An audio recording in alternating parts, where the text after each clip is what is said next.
I'm here because I am a roaring lion crying out righteousness. Listen to me very carefully. There are a lot of people in New York City and across America, but let's focus on New York for just the 8 to 9 million people that live in the New York City area, and in and around New York City, New Jersey, and Pennsylvania as well, and Connecticut. But let's focus on New York City for the time being. There are a lot of people who are carrying around a lot of burdens. They have a lot of unspoken, untold, unconfessed burdens that they're carrying. There are spiritual things that people are dealing with, not to mention as America's racism has been reignited in ways in which we thought it had gone away pretty much. The low morals and high prices are everywhere you look. Homelessness, division, and strife.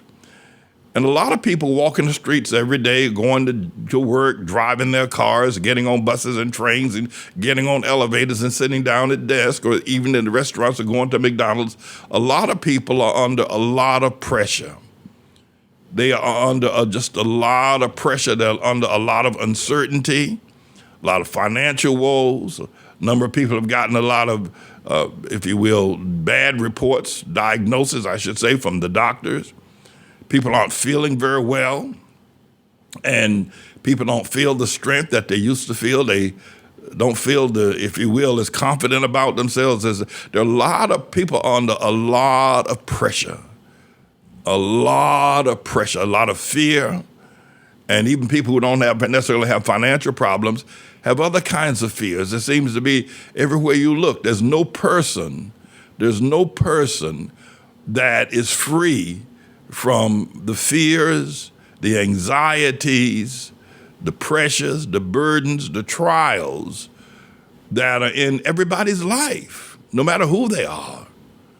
Here's what I want to tell you. I want to tell you, when I become the mayor of the city of New York, if you help me become the mayor of the city of New York, and I become the mayor of the city of New York, I believe that the spiritual power that God has given to me will cause burdens to be lifted off of the shoulders of people, off of the shoulders of the poor. Burdens will be lifted off of the shoulders of the sick. I believe that when I become the mayor of the city of New York, there will be a spirit that will descend on New York and America that will cause people to be healed from sicknesses that they presently have. I believe that. I believe a lot of people are sick because they worried themselves sick. You ever heard that expression? It can actually be an actuality where you can worry yourself sick. And I believe there are people that worried 5, 10, 15, 20 years of worrying have made them sick of diseases that sometimes people think are incurable or certainly could lead to death and debilitation. But listen to Pastor Manning. Listen to Pastor Manning. I believe that in this battle, to become the mayor of the city of New York and to fight the causes and the evil spirits that be, that the devil, who has put so many burdens and trials on people, sicknesses, afflictions, anxieties that he's put on people, that when I become the mayor of the city of New York, those burdens will be lifted. People will be rejoicing, even people who don't vote for me. And maybe people may not even know about the campaign because they don't follow political issues. But I believe my presence as the mayor of the city of New York will lift burdens. We've been out on the street campaigning on 125th Street. We're out in Staten Island. Now we're in what is formerly known as Harlem, but God has changed the name of this community to ATLAH. And people are coming up to me and they're praying for me. I suspect they're praying for themselves. But I do believe that the spiritual anxiety, let's say, for instance, I'm talking to you now and you've got a spiritual anxiety. You've got something that you're very concerned about. It's uncounseled, or you got something, maybe you're just not discussing it with anyone. You're not telling anyone what maybe some of your concerns are. Maybe you've got a sickness you haven't told anybody about. Maybe you've got a problem, a financial issue that you haven't told anybody about. Or maybe you've got some fears that you haven't told anybody about. I was, Puff Daddy is on trial here in New York City in the Southern District, and he's on trial for sex trafficking and a bunch of other things that he's on trial for. He used to have these things called freak-offs. And his hair has turned gray, his beard, I guess they don't let him use dye in the prison that he's in. But the T.D. Jakes, Bishop Jakes down at the Potter's house there in Dallas, Texas, had attended Puff Daddy's birthday party. And Puff Daddy likes to freak off. I don't know. I never heard that term freak off, so I don't know what it means. I know what freak means. I know what off means, but they put it together as freak off. These marathon sexual parties. Just one, I don't know how they taking drugs and 2 and 3 days, locked in a hotel room just having. I don't know if Jakes participated in a freak off, but he had a heart attack a couple of months ago in the pulpit, and he's stepping down from the job of the pulpit. But here's what I want to say to you. He probably never thought that Puff Daddy would ever be arrested, and he went to Puff Daddy's parties. And did he have sex with Puff Daddy? Did he have sex with Cassandra Ventura, Cassie Ventura? Did he have sex with men? Did he have sex with sex workers? I don't know. But people don't go to Puff Daddy's parties to sing happy birthday and eat some ice cream and blow out candles. That ain't what they go. That ain't why they go to that boy's party. It ain't the kind of party that boy has. Everybody knows that. So if T.D. Jakes, I'm talking about people carrying burdens, he probably, when Puff Daddy got arrested and all the names started coming out, Jakes probably started having a whole lot of fears that his name is going to be mentioned in some of the documents. He might have to testify at trial. Gave him a heart attack. But there are plenty of people like that. Got stuff in their closet. They got stuff in their backgrounds. And I'm not saying you're a bad person but there could things that could come out against you. And you're fearful of them. I know that I heard Elizabeth told me that Kash Patel boy, who's now head of the FBI, finally put the Jeffrey Epstein episode to rest. He may have closed the case on it as a federal investigation, may have done that. But I can tell you what Jeffrey Epstein did and who did it with him ain't gonna never be closed. Bill Gates was involved in going down to the island and having sex with underage girls down there, and his wife found out about it, Melinda Gates, and divorced him. I think she probably wanted to divorce him prior to that, but that was probably a good reason to get rid of him. But a lot of people were afraid of what was going to happen with Jeffrey Epstein as he went to trial.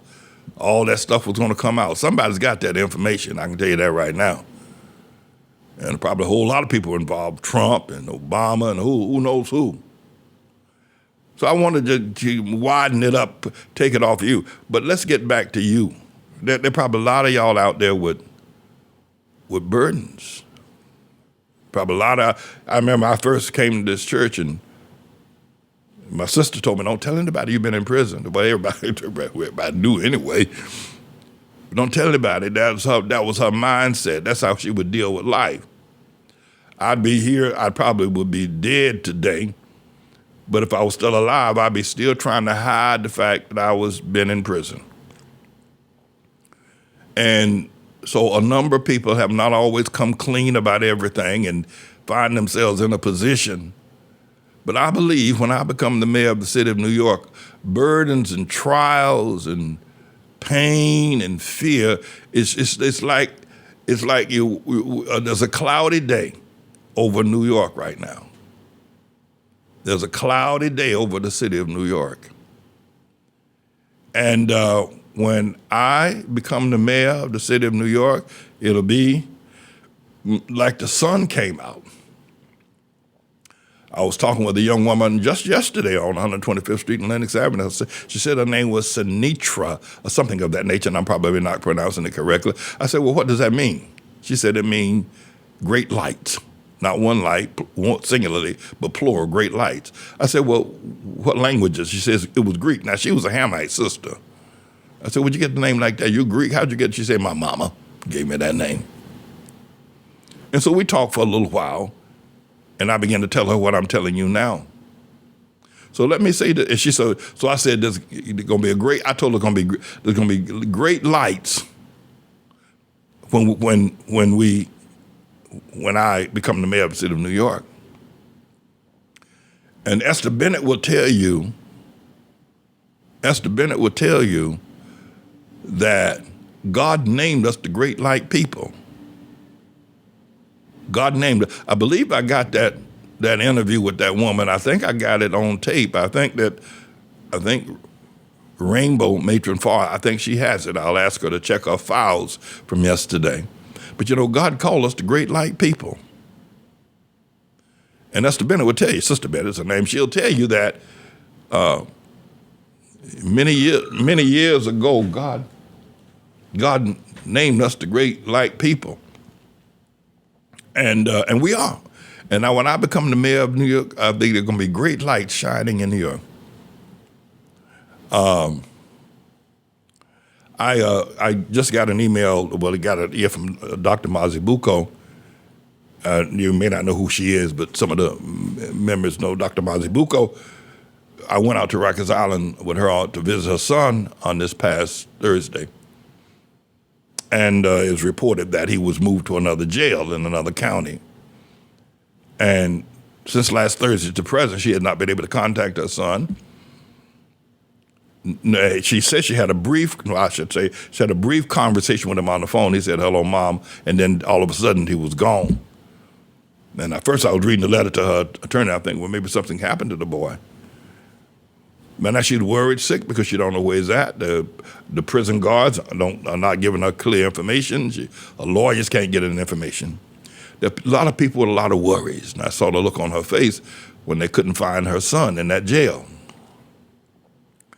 But my friends, listen to Pastor Manning. Listen to me. I believe when I become the mayor of the city of New York, that the light will shine again, that the burdens will be lifted, that the burdens will be rolled away from the people. Oh, there'll still be hospitals and the people still will go and there'll still be issues. But right now, it's just because there's so much confusion.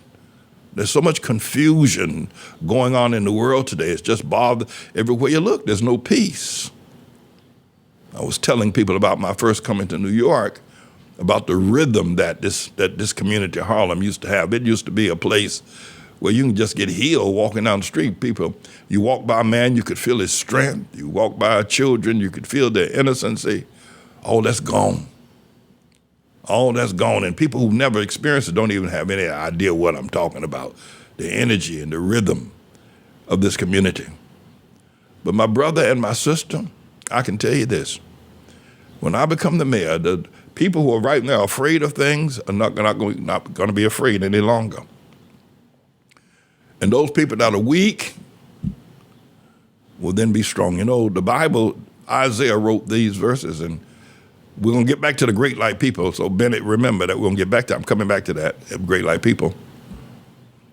But the great prophet Isaiah wrote in the first 5 verses of Isaiah chapter 40, he wrote, there'll come a time when every valley will be exalted and every hill will be brought low, Isaiah wrote. And then he wrote, and every rough place made plain and every crooked place made straight. So when I first took out on this journey to become the mayor of New York City, I said, I'm going to make all the crooked places straight and make all the crooks pay.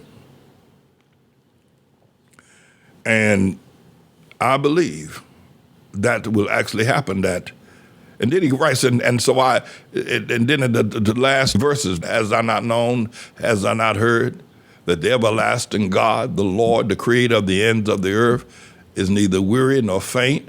There is no searching of his understanding. He giveth power to them that are faint, and to them that have no might he increases strength. Even the young men shall faint and be weary. And the youth shall faint and be weary, and the young men shall utterly fall. But they that wait upon the Lord shall renew their strength. They shall mount up with wings as eagles.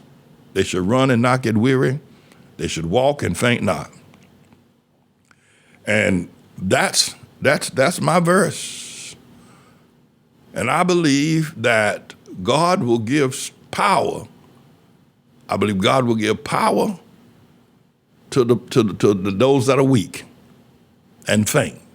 I believe God will give power to the faint, and those that have no might, he will increase their strength. When I become the mayor of the city of New York, wouldn't that be wonderful? Anybody listen to me? Wouldn't that be wonderful? That's what the Bible says right there. Mr. Engineer, bring that verse up so I can take a look at it. I'm putting the power and the weakness in all different categories over here. Now, I took this slogan, and people probably say, well, that, make the crooked places straight. You need to be talking like Obama, hope and change, that kind of thing. But no, I ain't Obama, and I ain't Dr. King, and none of them people. No, I'm not them. I took a Bible verse. That's what I took, because that's who I am. I'm a man of the Word of God. That's what I took. Took a Bible verse. And but wouldn't it be wonderful? Wouldn't it be wonderful, Elder Nimrod, if you're listening, Elder Nimrod, wouldn't it be wonderful when I become the mayor of the city of New York, people that don't have no might, God will increase their strength. And people that are faint, God will give power to them. Wouldn't it be wonderful that and this happened just spiritually, God would just generously bless people with those powers. And the people that God will cause us to renew our strength. We will mount up rather than flying around like little pigeons or turkeys, we can mount up like wings as eagles. Wouldn't that be one? That's what's going to happen. That's what's going to happen when I become the mayor of the city of New York. That's exactly what's going to happen. People that don't have no might, God's going to increase their strength. And people that don't have no power or faint, God's going to give them power. And these burdens that people have, misgivings that people have, fears that they have, sicknesses and diagnoses, and wonder what's going to happen, things that you don't even want to tell anybody. Maybe that people got things going on they don't even want to tell me as their pastor. They will just try to bear it. I just try to get through it. I just try to do the best I can. Try to keep praying. But when I become the mayor of the city of New York, it's going to be a great change. And I'm going to have to attack every demon and every devil. All right? God put me through attacking Obama. I attacked Obama with the Word of God. I did. Yeah, I did. And I'm going to do the same thing with Trump. No, I am. It's going to be, I started to tell you, my sister told me not to tell anybody I was in prison. But no, I told everybody. And I confess. I mean, just about what I did and how I did it and a whole lot of stuff. And told everybody I was sorry what I did what I did. I lived a terrible life. So I don't have to worry about that. But there are people that are carrying burdens. And I think that's probably what happened to T.D. Jakes. That his name might be on a witness list to testify. You never know. And I don't necessarily want to see him have to go through that. I don't know. But whatever the Lord wants done, that's what the Lord would do. Now, I don't know anything about Jakes more than you know. I don't know anything. All I know is he had a heart attack standing there in the pulpit. I can tell you as a pastor, you can probably understand this yourself. The pulpit is a powerful place, and I know when I stand in that marble pulpit, I ask God every time I stand there, give me strength. Don't let me fall down. Don't let me have a heart attack up here in this pulpit. But it happened to him. It happened to Jakes. But I don't know anything. I'm not saying anything. I'm not accusing the man of anything. But he might have to testify in this trial. If that's the case, but stepping down, you can. A whole lot of preachers have a heart attack. They just keep on keeping on. But if you have to testify in this trial, he probably never thought these things would catch up to him. And there are a large number of people out there who probably thought the things that they've done will never catch up to them. They thought that money would protect them, that would hide them, etc. But the Lord has a way. But I can say this to you. I believe when I become the mayor of the city of New York, that we're going to be the great light people. I believe that. I believe that God's going to do some wonderful things, some wondrous things I know the Lord's going to do.